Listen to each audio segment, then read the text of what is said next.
Hey everyone, Technomentor here with the video for you guys. In today's video, I'm going to show you how to turn off your iPhone through the setting on the latest version. So let's get started. So if your buttons are not working for some reason, or you just want a simple and easy way to turn off your iPhone, you can actually do it through the settings by just simply going over to your setting on your iPhone, and then you're going to go to General, and then scroll all the way down here, and there is an option to shut down, which will allow you to turn off your iPhone. So if you click on it, it's going to say slide to power off, and once you do that, it's going to take about maybe 10 to 15 seconds and your iPhone will turn off completely. And then if you wanted to turn it back on again, really simple, you're just going to hold on to this side button until you see the Apple logo appear. So I'll just hold on to that side button just like that.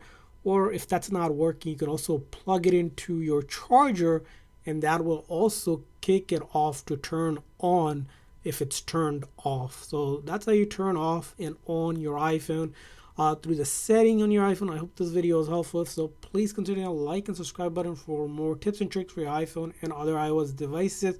We'll see you guys next time.